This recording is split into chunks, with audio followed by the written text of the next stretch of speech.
ጳጳሶችና ቄሶች ከምን አባታችሁ ነው የምትሰጡት ለህዝቡ? ባልተጠበቁ ህፃናት የአዶናይ የግድያ ሙከራ ተጋልጧል። ከገሃነም ሊያወጣ የማይችል ስም በመጥራት ላደረገው የግድያ ሙከራ ይቅርታ ይጠይቃል። ምን እነሱ ብቻ ወጣቱን በብስጭት የጳጳሳቶቹን ሚስጥር እየዘከዘከላቸው በመገረፉ ቁስል እኛ ተፈወስን። የምን አባ በር ነው የምታስመው? የምን አባ መስቀል ነው የምታስመው? እህታችን ማስተዋል ወንደሰን ከባድ ፍጥጫ የገጠማት ይመስላል። የፌዴሬሽኑ ፕሬዝዳንት ወጣ ሃሌሉያ በሉ ሃይማኖትን የሚገልጽ ነገር መናገር ትክክል አይደለም። ይህንን ለመቃወም ሞራል የሌለው ክርስቲያን ነኝ ባይ ኢየሱስን ተቀበሉ የሚለውን ግን ለመቃወም ሞራል ይኖረዋል። ኢትዮጵያ ውስጥ የቀን እንደሚመጣ በጣም እርግጠኛ ነበርኩኝ። ኢየሱስን የግል አዳኛችሁ አድርጋችሁ ተቀበሉ ለሚለው ግን ጥቅስ ለመምዘዝ ይፈልጋል። ስታከብረው የሚያከብር ስታዋርደው የሚያዋርድ እኛ እሱን አናውቅም። እኔ እግዚአብሔር ነኝ፣ የሚያከብሩኝን አከብራለሁ፣ የሚንቁኝም ይናቃሉ። እናንተ ኦርቶዶክሳውያን ሳይሆን ማርያማውያን ብትባሉ የሚያዋጣችሁ ይመስለኛል። የእግዚአብሔር ልጅ ጌታችን ኢየሱስ ክርስቶስ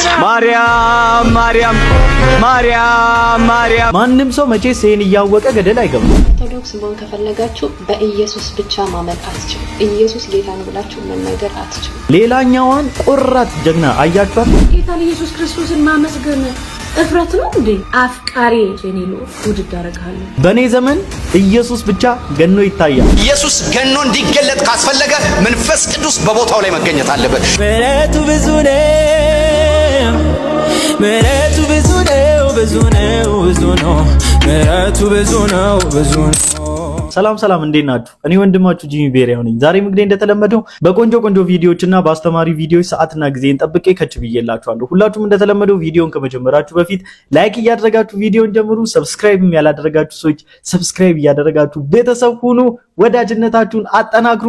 በነገራችን ላይ 11000 ገብተናል። በጣም ቴንኪው፣ ከልብ ነው ማመሰግናችሁ። ያው እንግዲህ አዲስ ቻሌንጅ እንደጀመርን ሁላችሁም ታውቃላችሁ። ዛሬም አንድ ጥያቄ ይዤላችሁ መጥቻለሁ። አንድ በጣም በመጨነቅ ውስጥ በጭንቀት ውስጥ ያለች አንዲት ነፍስ ወደ እናንተ መታ በጣም ተጨንቅ ያለው ምን ብለህ ትመክረኛለህ? ምን ብለህ ጋይድ ታደርገኛለህ? ምንስ የእግዚአብሔር ቃል ነግረኝ ታጽናናኛለህ ብሎ ወይም ብላ ብትጠይቃችሁ የትኛውን የእግዚአብሔርን ቃል ወይም ደግሞ የትኛውን የመጽሐፍ ቅዱስ ክፍል ጠቅሳችሁ ይቺን ነፍስ ታጽናናላችሁ? ኮሜንት ላይ ጻፉልኝ። በኦርቶዶክስ ቤተክርስቲያን ውስጥ ያላችሁ ጳጳሶችና ቄሶች ከምን አባታችሁ ነው የምትሰጡት ለህዝቡ? የመዳንን መንገድ ለምንድን ነው የምትደብቁት? እኔ ዛሬ አስቀያሚ በጣም ያስፈላጊ ነገር አየሁ። ቤተክርስቲያን ሄዶ ሰው ግድግዳ እየሳመ በር እየሳመ ምናምን አየሁ። ቆይ እናንተ በመገረፉ ቁስል እኛ ተፈወስን እኮ ነው የሚለው መጽሐፍ ቅዱስ። በመገረፉ ቁስል እኛ ተፈወስን። የምን አባ በር ነው የምታስመው? የምን አባ መስቀል ነው የምታስመው? የምን አባ ቅድስተ ቅድስት ምናምን እያልክ የምትሰክሰው ምንድነው? ጳጳሱ ቄሱ እኔ ምንም የምደብቀው ነገር የለም። በቃ አንድ የመዳን መንገድ ያም ኢየሱስ ክርስቶስን በወንጌል ሞኝነት ማመን ነው። ሌላ ምንም የለም። ምንም ማሰክስ። እሺ እውነታቸውን እኮ ነው። በነገራችን ላይ ምን አባ ነው ምናምን ቢለውን ቃል አውጡት። ያው ከክርስቲያን አይጠበቅም። በቃ እኛ ምንም አንጠቀምም። እኛ ባይብሊካል የያዝነው ኤቪደንስ ብቻ በቂያችን ነው። እኛ በመሳደብ አናምንም፣ ክፉ በመናገር አናምንም፣ በመራገም አናምንም። ይልቁንስ እንደውም ለሰደቡን እንመርቃቸዋለን፣ እንባርካቸዋለን እንጂ አንሰርባቸውም። አፍተር ኦል ግን የተናገሩት ነገር ኮምፕሊትሊ ምንም ስህተት የለውም፣ ትክክል ነው። ጳጳሳቱ እኚህ ትላልቅ አባቶች ምናምን የሚባሉት የግል እንጀራቸውና ቢዝነሳቸውን ለማመቻመች ሲሉ ወጣቱን በጭፍንነት አይኑን አስሮ እየመሩት ነው ያሉት። እስቲ አሁን ምን ይሉታል? አሁን ሄዳችሁ ደጁ ላይ ግንቡን ሄዱ እየሳሙ ምናምን እየተንበረከኩ እየሰገዱ። አንዳንዶቹ እኮ ምንም እኮ አይዲያው የላቸውም። ለምን እንደዚህ እንደሚያደርጉ፣ ለምን እንደዚህ እንደሚሆን፣ ለምን እንደዚህ ማድረግ እንደተፈለገ ምንም አይዲያው የላቸውም። ግን ጀስት በቃ አድርጉ ስለተባሉና ሁኑ ስለተባሉ ያደርጉታል። ሄዳችሁ ግድግዳውን የምትስሙት የበሩ የመግቢያውን ግድግዳ የምትስሙት ለምን እንደሆነ በጠይቃችሁና ባይብሊካሊ የትኛው መጽሐፍ ቅዱስ ክፍል ውስጥ ነው ይህንን ተግባራችሁንና ድርጊታችሁን የሚደግፋችሁ ብለን ብንጠይቃችሁ ምንም መልስ የላችሁ። ምንም አይነት መልስ አትሰጡንም። የነዚህ ወጣቶች ስህተታቸው ምንድነው ካላችሁ አፕሮቻቸው ነው። የተናገሩበት አፕሮች ጥበብ ይፈልጋል። የተናገሩት ነገር ትክክል ቢሆንም ግን አንዳንዴ ምን መሰላችሁ በጣም ቆንጆ ወጥ ወይም ደግሞ ዶሮ ወጥ ብዙዎቻችን እንግዲህ የምንወደውና የኢትዮጵያ ሪፕሬዘንታቲቭ የሆነ በቃ የኢትዮጵያን ካልቸር በቦልድነስ የሚናገር ካልቸራል ፉድ ቢኖር ዶሮ ወጥ ነው። ያንን የመሰለ ዶሮ ወጥ ተሰርቶ ንጹህ በሆነ ፖፖ ቢቀርብላችሁ መብላት ይሰቀጥጣችኋል። ምክንያቱም ለፖፖ የተሰጠው ኢንቴንሽን ትክክል ስላልሆነ፣ ለፖፖ የተሰጠው ኢንቴንሽን ጤናማ ስላልሆነ ከዛ ከፖፖስ ተጨልፎ ሳለ ተደርጎላችሁ መብላት ይሰቀጥጣችኋል። አዘሴም ታይም እኛ ወንጌላውያን አማኞች እውነት አለን፣ የምንመሰክረው እውነት አለን፣ የምንናገረው እውነት አለን። ግን በስድብ ከሽነን እናውራ ካልን ግን ልክ ዶሮ ወጡ በፖፖ እንደማቅረብ በሉት። ስለዚህ ትክክል አይደለምና ወንድማችን በጣም ትክክል፣ በጣም እንወዳለን። ያስተላለፍከው መልእክት የገባህበት የብስጭት መንፈስ ይገባኛል። ግን ደግሞ ምን አባታችሁ ምናችሁ ምናምን የሚባለውን ቃላቶች እንቶ መጽሐፍ ቅዱስ ሲናገር አንደበቱን ሳይገታ ልቡን እያሳተ እግዚአብሔርን የሚያመልክ የሚመስለው የእርሱ አምልኮ ከንቱ ነው ብሎ ስለሚል ከንቱ የሆነ ነገር እንዳይሆን መልእክቱ የብዙ ሰዎች ልብ ውስጥ እንዲገባ ስለምንፈልግ እንደዛ ብታደርግ እንደዚህ በማድረግ መልእክቶችን ብታስተላልፍ ብዬ በዚህ የወንድምነት ምክሬን ላሳልፍልህ ወዳለሁኝ። ተባረኩ። ቤስት መልእክት ነው። አዶናይ ይቅርታ ይጠይቅ።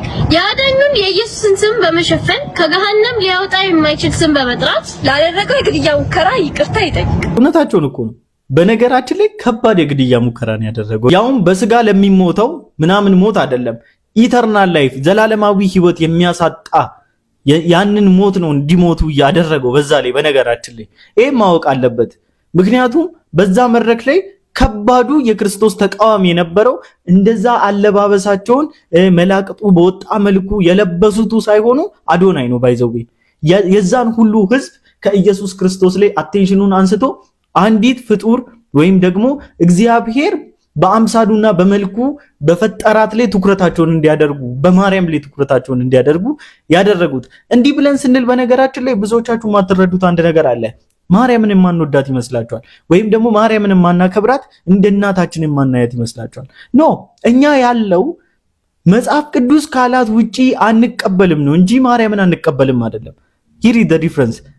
መጽሐፍ ቅዱስ ካላት ውጪ አልቀበልምና እሷን አልቀበልም ማለት በጣም ይለያያል። ባይዘዌ ማርያምን እንደ እናትነት አልቀበልም ማለት ለኔ ኑፋቄ ነው። ኤክስ ትልቅ ሬድ ፍላግ ነው በነገራችን በክርስቲያኒቲ ውስጥ። ማርያምን እንደ እናትነቷ መቀበል በጣም ትክክል ነው፣ ክርስቲያናዊ ነው።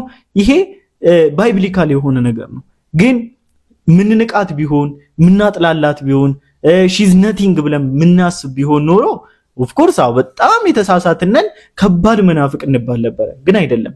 ኑፋቄ ማለት መናፍቅ ማለት ኢቭን ከቃሉ የተዛነፈ ክርስቶስ ኢየሱስን በማይወክል መልኩ የምታደርጉት ነገር ነው እንጂ መጽሐፍ ቅዱስ ካለው ውጪ ለራሳችሁ ፈብሪካችሁና ለራሳችሁ አድላልታችሁና አመቻችታችሁ ያስቀመጣችሁት ነው እንጂ ኑፋቄ እንደኛ ከተጻፈው ውጪ አልቀበልም የሚሉት አይደሉም። ኑፋቄ ወይም መናፍቅ የሚባሉት። ስለዚህ እዚህ ጋራ አዶናይ ከባድ የግድያ ሙከራ ነው ያደረገው። በህዝቡ ላይ ያደረገው ያው በማስተዋል በጀነራል ማስተዋል ሚሽኑ ፈርሶባቸዋል፣ ምሽጉን አፍርሰነዋል። እግዚአብሔር ይመስገን። ኤኒዌይስ እና ቴንክ ዩ በጣም የሚገርሙ ልጆች ናቸው በነገራችን ላይ በጣም የሚሰጡት መልስ ማለት ነው እግር እሳት ነው የሚሆንባቸው በጣም ብዙ ሰዎች ላይ። ተባረኩ እህቶቻችን። በነገራችን ላይ ይህ በቲክታክ ክሬቲቭ አዋርድ የነበረውን ቫይብ ብዙ ኦርቶዶክሶች እንደተቃወሙ ታውቃላችሁ። ኢየሱስን ተቀበሉ ማለት እንዴት ነውር ይሆናል ብሎ በጣም ብዙ ኦርቶዶክሶች ሲቃወሙ ነበር። የእግዚአብሔር ልጅ ጌታችን ኢየሱስ ክርስቶስ ነው። ማርያም እና ይህን የሚመስሉ ቪዲዮዎች ቲክቶክ ላይ ሲመላለሱ ስላየው ሳልናገር አላልፍም ብዬ ነው። ልጅቷ ምንም ያጠፋችው ነገር እንደሌለ ነው የታየኝ። በእርግጥ የራሳቸው ፖለቲካ የራሷ የሆነ አስተሳሰብ የራሷ የሆነ እምነት ሊኖራት ይችላል። ግን የኛ ቅድስት ቤተክርስቲያን የምታስተምረውን አስተምሮ የኢየሱስ ጌትነትን ነው መስከራ ያወረደችው።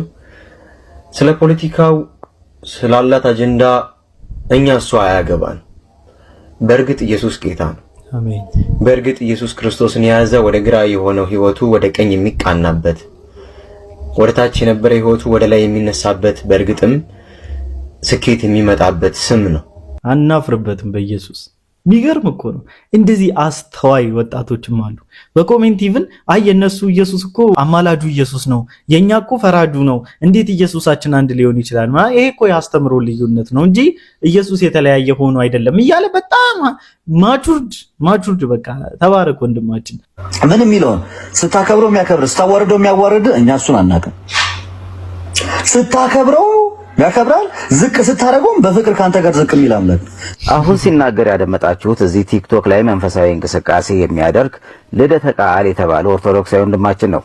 ታዲያ ይህ ወንድማችን ሰሞኑን ማስተዋል የተባለች ጴንጤ ቲክቶክ አዋርድ መድረክ ላይ ወጣ የተናገረችውን ንግግር ለመቃወም ሲል የመንፈቅናዎች ሁሉ አባት የሆነውን መንፈቅና ተናገረ።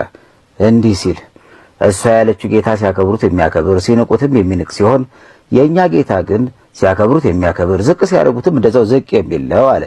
ቃሉ ግን እዚህ ፊት ለፊት እንደምታዩት ነው የሚለው። እኔ እግዚአብሔር ነኝ፣ የሚያከብሩኝን አከብራለሁ፣ የሚንቁኝም ይናቃሉ ነው የሚለው። የሚገርማችሁ እዚህ በአንደኛ ሳሙኤል ምዕራፍ 2 ቁጥር 30 ላይ ያለው ባይብል ቨርስ እኮ ብናየው እንደዛ አይደለ ታዲያ? ያከበሩኝን አከብራለሁና የናቁኝም ይናቃሉና ይህ አይሆንልኝም። ኢትስ አባውት ይሄ የክብሩ ጉዳይ ነው። በክብሩ ከመጣ እግዚአብሔር አይደራደርም። በነገራችን እኔ በዚህ አምናለሁ። እግዚአብሔር በክብሩ አይደራደርም። እግዚአብሔር በክብሩና በክርስቶስ ኢየሱስ ደም አይደራደርም። በጭራሽ ነው የማይደራደረው። እና ዝቅ ላደረጉት ዝቅ ይላል ማለት ምን ማለት ነው? እንዴት ነው ዝቅ የሚለው? አምላክ እኮ ከፍ ያለ ነው። ከፍ ስላደረግነው እኮ ከፍ ያለም፣ ዝቅ ስላደረግነው ዝቅ የሚልም አምላክ እኮ ሆኖ አይደለም። ኮንስታንት ነው ክብሩ። በቃ አዲስ ነው ሁሌ፣ ክብሩ አዲስ ነው ሁሌ። ግን ደግሞ ከዛ ክብሩ ላይ ማንም የሚያወርደው ማንም ከዛ ክብር ላይ የሚጨምርለት የለም። ግን ያከበሩትን ያከብራል አምላክ። ያከበሩትን ያከብራል። ልጁን ለተቀበሉት የዘላለም ሕይወትን እየሰጠ ማለት ነው። እንደዛ ማለት ፈልጋ ነው እንጂ እናንተ እድሜ ልካችሁን ቲክታክ ላይቭ ላይ ተጥዳችሁ አስተምሮት ማጥላላት፣ እናንተ ወደ ፈለጋችሁት አስተምሮት መጠምዘዝ፣ መቆልመም፣ ይሄ ምንድነው? ይሄ የከዘራ መንፈስ፣ ከዘራ ይሄ ቁልምም የሚያደርጋችሁ ነገር አለ ከላያችሁ ላይ መታይ ዱልቡል መንፈስ ምንድነው? ይሄ ከምሬ ኧረ በስመ አብ። እንደውም የልደተ ቃልማ የኩኩባ መንፈስ ነው፣ መመታት አለበት። እኛ አንድ ሰው ሲሳሳት ተሳስተሃል ልንለው ወይም ልንቃወመው ሰውየው የግድ ጴንጤ መሆን አለበት ወይ? ወይም ኦርቶዶክሳዊ ሆኖ ሲሳሳት ተሳስተሃል ማለት ነውር ነው ወይ? ወገንተኝነታችሁ ለማን ነው? ለግለሰቡ ወይስ ለእግዚአብሔር ቃል? የትኛው ይበልጣል? የእግዚአብሔር ይበልጣል ወይስ ከኪሱ እያወጣ የሚናገር አንድ ግለሰብ ይበልጣል? የትኛው ነው የሚበልጠው? አለማወቅ ከሆነ ገልጦ አለማንበብ ከሆነ ገልጦ ያነበቡ ማስረጃ ያሉ ሰዎች ሲናገሩ በማስረጃ አይታችሁ መርምራችሁ መዝናችሁ ከእግዚአብሔር ቃል ጎን መሆን፣ ወይስ እኛ ሳናውቅ የወጣ ህግ አለ? ጴንጤ ከሆነ ትክክል ቢሆንም ተቃውሙት፣ ኦርቶዶክሳዊ ከሆነ ልክ ባይሆንም ደግፉት የሚል የወጣ ህግ አለ? እንደዛ እስከሚመስል ድረስ እኮ ነው እንቅስቃሴ ያደረጋችሁ ያላችሁት። አሁን እኮ ትልቅ ችግር የፈጠረባቸውም እንደው ታውቃላችሁ፣ እውነቱን ቢያውቁት እንኳን እውነቱ ቢበራላቸው እንኳን አይቀበሉም። ምክንያቱም ብንጸድቅም ባንጸድቅም እንኳን ኦርቶዶክስ ሆነን እንኳን ክርስቲያን ሆነን እንኳን ምን ሆነን ብሎ የሚያስብ እንደዚህ አይነት ሜንታሊቲ ያለውን ሰው እንዴት ነው እውነት እኮ ነው ይሄን ብለ ለማስረዳት ራሱ የምትሞክረው? እኮ ይትወሶ ሃርድ እኮ ወገን፣ በጣም እኮ አስቸጋሪ ነው። በጣም አታካች እኮ ነው ወገንታት።